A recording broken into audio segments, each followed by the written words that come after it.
دنیا کے سب سے امیر اور بااثر ٹیکنالوجی انٹرپرینور میں سے ایک۔ ایلن مسک نے کئی بڑی کمپنیاں بنائی: اسپیس ایکس، ٹیسلا، نیورالنک، دا بورو کمپنی، ایکس اے آئی۔ ابتدائی دور میں سخت مالی دباؤ اور ناکامی کا سامنا۔ اسپیس ایکس کے پہلے 3 راکٹ ناکام ہو گئے، کمپنی تقریباً بند ہونے کے قریب تھی۔ ٹیسلا بھی 2008 میں دیوالیہ ہونے کے قریب پہنچ گئی تھی۔ کئی رپورٹس کے مطابق وہ اپنی ابتدائی کاروباری دنوں میں آفس میں سوتے تھے، لیکن پبلک واش روم میں نہانا یا باورچی خانے میں رہنا جیسی باتوں کا کوئی ثبوت نہیں ملتا۔ یہ زیادہ تر وائرل افسانہ ہے۔ ایلن مسک 28 جون 1971 کو جنوبی افریقہ کے ایک شہر میں پیدا ہوئے۔ ان کے والد انجینئر تھے، جبکہ والدہ ماڈل تھی۔ بچپن میں وہ بہت زیادہ کتابیں پڑھتے تھے اور کمپیوٹرز میں غیر معمولی دلچسپی رکھتے تھے۔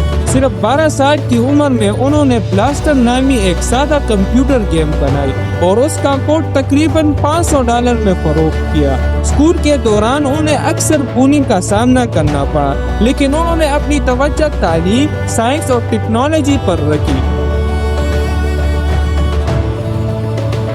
17 سال کی عمر میں وہ جنوبی افریقہ چھوڑ کر کینیڈا چلے گئے۔ بعد میں انہوں نے کوئنس یونیورسٹی میں تعلیم حاصل کی اور پھر یونیورسٹی آف پینسلوینیا منتقل ہو گئے۔ انہوں نے فزکس اور اکنامکس میں ڈگریاں حاصل کی۔ گریجویشن کے بعد انہوں نے اسٹینفورڈ یونیورسٹی میں PhD شروع کی، مگر صرف چند دن بعد ہی تعلیم چھوڑ دی کیونکہ انہوں نے انٹرنیٹ انقلاب میں بزنس کے مواقع نظر آ رہے تھے۔ 1995 میں ایلن اور ان کے بھائی کمبال نے اپنی پہلی کمپنی زپ2 قائم کی۔ یہ کمپنی اخبارات کے لیے آن لائن بزنس ڈائریکٹری اور نقشہ جاتی خدمات فراہم کرتی تھی۔ چند سالوں بعد کمپنی کو تقریباً $307 ملین میں فروخت کر دیا گیا۔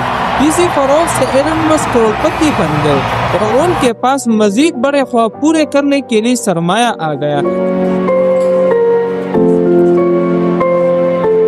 1999 میں انہوں نے X.com کے نام سے آن لائن بینکنگ کمپنی شروع کی۔ بعد میں X.com ایک دوسری کمپنی کے ساتھ ضم ہو کر پے پال بن گئی، جو انٹرنیٹ ادائیگیوں کا سب سے بڑا پلیٹ فارم بن گیا۔ 2002 میں ای بے نے پے پال کو تقریباً $1.5 ارب میں خرید لیا۔ اس سودے سے ایلن مسک کو تقریباً $180 ملین حاصل ہوئے۔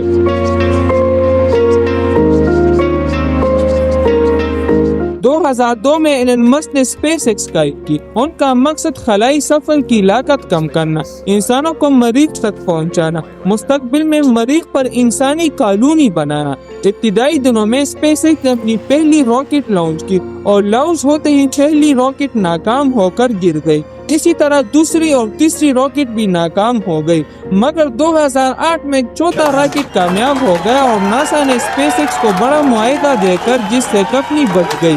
بعد میں اسپیس ایکس نے فالکن 9 ڈریگن اسپیس کرافٹ، اسٹارلنک جیسے منصوبے کامیابی سے مکمل کیے۔ آج اسپیس ایکس دنیا کی سب سے اہم نجی خلائی کمپنیوں میں شمار ہوتی ہے۔ 2004 میں ایلن مسک نے ٹیسلا میں سرمایہ کاری کی۔ 2008 میں ٹیسلا کے CEO بن گئے۔ اسی وقت بہت سے ماہرین کا خیال تھا کہ الیکٹرک گاڑیاں کبھی کامیاب نہیں ہوگی، لیکن ٹیسلا نے model S, model X, model 3، model Y جیسی گاڑیاں متعارف کرا کر پوری آٹو انڈسٹری کا رخ بدل دیا۔ ٹیسلا دنیا کی سب سے مشہور الیکٹرک کار بن گئی اور ایلن مسک کی دولت میں غیر معمولی اضافہ ہو گیا۔ اس کے ساتھ ساتھ ایلن مسک نے کئی دوسرے منصوبوں میں بھی حصہ لیا۔ سولر سٹی، شمسی توانائی کے فروغ کے لیے قائم کی گئی کمپنی نیورالنک 2016 میں قائم کی گئی، جس کا مقصد انسانی دماغ اور کمپیوٹر کو جوڑنا ہے۔ دا بورنگ کمپنی، شہری ٹریفک کے مسائل حل کرنے کے لیے زیر زمین سرنگوں کی تعمیر کا منصوبہ۔ اوپن اے آئی، 2015 میں ایلن مسک نے اوپن اے آئی کی مشترکہ بنیاد رکھی۔ بعد میں وہ اس ادارے سے الگ ہو گئے۔ انہوں نے اپنی AI کمپنی XAI قائم کی، جس کا مقصد جدید AI ذہانت تیار کرنا ہے۔ 2022 میں ایلن مسک نے social media plate form Twitter کو تقریباً $44 ارب میں خرید لیا۔ 2023 میں اس کا نام تبدیل کر کے X رکھ دیا گیا۔ اس کے بعد انہوں نے پلیٹ فارم میں کئی بڑی تبدیلیاں متعارف کروائی۔ 2025 میں XAI اور X کو ایک ہی کارپوریٹ ڈھانچے میں ضم کیا گیا تاکہ AI اور سوشل میڈیا کو ایک ساتھ ترقی دی جا سکے۔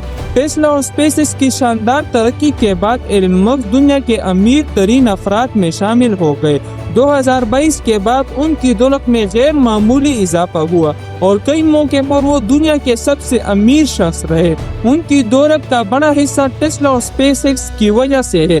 ایلن مسک ایک ایسے شخص ہے جنہوں نے بچپن میں کمپیوٹر گیم بیچنے سے آغاز کیا اور بعد میں اسپیس ایکس، ٹیسلا، پے پال، نیورالنک، XAI اور X جیسے عالمی منصوبوں کی قیادت کی۔ ان کا سب سے بڑا خواب انسانیت کو ملٹی پلانیٹری بنانا اور جدید ٹیکنالوجی کے ذریعے مستقبل کو تبدیل کرنا ہے۔ مسلسل خطرات، ناکامی اور تنقید کے باوجود وہ 21ویں صدی کے سب سے با اثر کاروباری رہنماؤں میں شمار ہوتے ہیں۔ سبسکرائب